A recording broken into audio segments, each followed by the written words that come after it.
Hello， 大家好，我们是草泥酿汉堡，今天为大家带来搞笑的东北蛮辛普森家第21季第17集。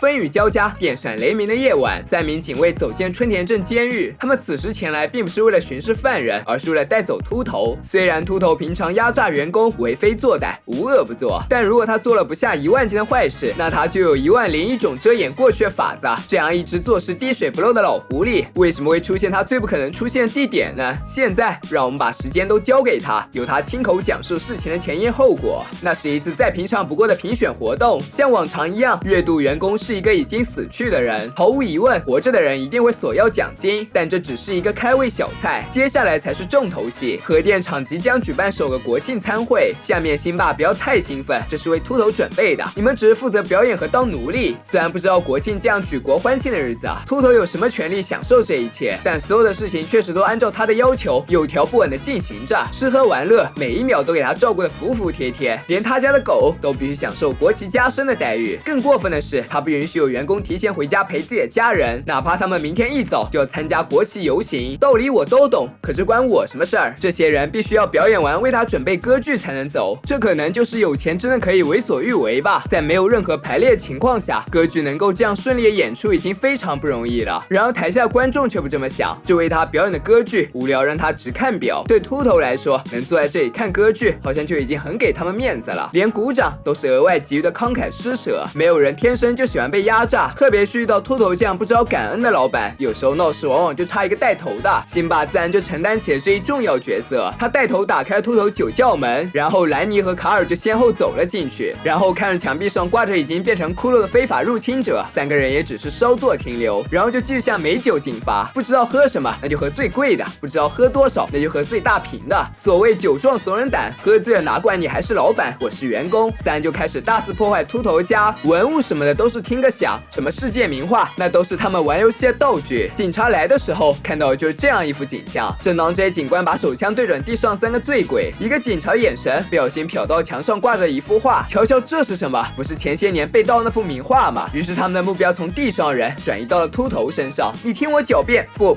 你听我解释。然而铁证如山，没什么好辩解的，这幅画确实是他偷来的，那就不结了，废话这么多。于是他就被警察带走了。如何判断一个人到底坏到什么程度，只需要看看有多少人朝囚车扔烂番茄，有多少人举着立牌希望他去死就清楚了。虽然有一部分人仅仅把这次的罪行游行当作是另一种狂欢，但还有一部分人对待十恶不赦坏人也表现出应有的尊重。比如辛妈就不允许家里有人去朝别人扔烂东西，呵斥出小新又拦下辛爸。顶着烂南瓜的辛爸说这只是他的午餐。辛妈有些生气，那你吃呀。谁知道没坚持多久他就开始吃了，竟然还越吃越香，看样子是不会去参加抗议活动了。估计还没有走到秃头的囚车，南瓜就已经被吃完了。小新也被辛妈勒令在家和新小妹一起玩，唯一真心想着秃头的可能只有忠心耿耿的小秘书吧。他在监狱门外等待秃头最后的指示，想他秃头这一辈子什么坏事没做过，操纵证券、谋杀、军火走私数都数不清，可最后让他入狱的竟然是因为偷盗名画，还是那种只值几百万的，确实有够讽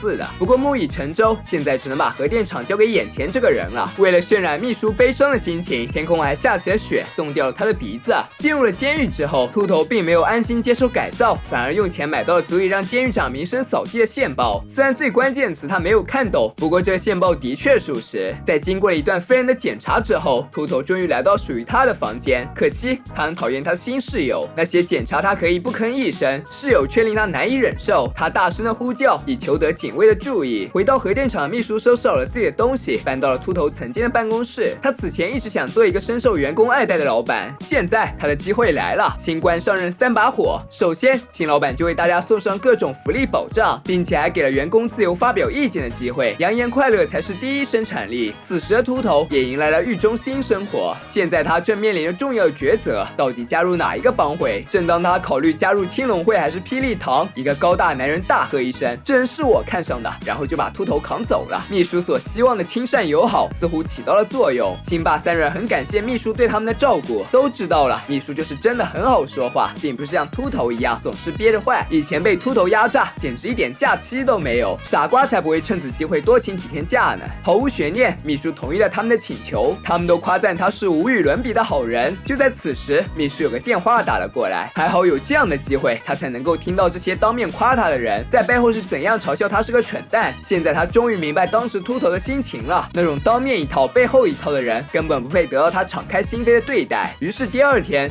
，3个人都被派去打扫场内卫生了。黑衣人男子把秃头带回了自己的房间，让他接受耶稣洗礼。因为曾经他刚入狱的时候，有人给了他一本书，虽然他并不识字，但封面上耶稣脸庞让他获得内心宁静。于是他便发誓一定要把自己50年的监狱生活都用来指引像秃头这样迷失的灵魂，让他们都归入耶稣门下。可是秃头身上邪气太重了，简直就是撒旦的化身。但是这也难不倒耶稣使徒。最终这个男子吸走秃头身上所有的邪气，秃头终于感受到了流淌在血液中的爱。于是曾经的地狱恶棍变成了天堂使者，他变成了一个不折不扣的良善之人，加入了诗唱班乐队，还爬出禅宗花园。他内心感受到了从未有过的宁静。没有了秃头之后，外界也发生了翻天覆地的变化。善良的小秘书现在变得比秃头更坏。以前秃头养狗，他直接养狼。来你的屁股可以作证，消息绝对可靠。实话说，他们都有点想念秃头了。最开始就是他们把秃头送进了监狱，那么理应由他们3个把他带回来，于是就有了最开始的那一幕。此时正片正式开始，正当4人离踏出监狱只有一步之遥，一个高大身影拦住了他们，是把秃头引入正途的黑人兄弟。他不愿意秃头离开，一切都向着好的方向发展着。秃头的身体里也已经没有了邪气，秃头让他放心，他的脚趾头还剩了一点，这东西长得很快，他现在比以前更混蛋了。现在他很想知道为什么这位兄弟会想来改造他。大个子有些不好意思，表示自己只是为了救赎，因为以前杀掉了太多富有白人，现在是时候做点好事了。瞧，他们还是有共同点的。告别之后，2位好朋友就这样分道扬镳了。秃头最终回到了属于他的办公室，但在他的心里将永远有一方空地留给那位指引者，在监狱里引他从善的好朋友，愿他能够发现另一只迷途的羔羊。以后秃头依然会是那个最奸诈的无良商家，这位兄弟也会一直在监狱里指引别人弃恶从善。作为春田镇最邪恶的头号坏蛋，秃头讲述了在他漫长的只有作恶的人生中勉强还像个人时候的经历。这一切都源自于那位把他引向正途的黑人兄弟。他看了一本印有耶稣头像的书，可惜那并不是耶稣，那只是披头士专辑封面。虽然开头变错了，但是他却做到了一直劝人向善。反观一开始就很善的秘书，因为听到了辛巴3人在背后说他的坏话，便自以为了解全部的人性，从而成为了比秃头更加邪恶的存在。其实他内心的意志是十分薄弱的，在此之前他可能确实真的为员工着想，真的想要成为一个受人爱戴的好老板。但后来的事实证明，其实他只是想获得员工的赞誉，只要别人夸奖他，随便提什么无厘头的要求他都会答应。但是只要一听到别人骂他，他就会马上翻脸。当然环境确实也能够改变一个人的心境，比如当上老板之后的秘书变得邪恶，而变成囚犯的秃头反而获得了内心的宁静。孟母3000就很好的验证了这一点。如果内心真的有一颗向善的心，就算你手里拿的是一本假圣经，也能够成为把别人引向正途的灵魂灯塔。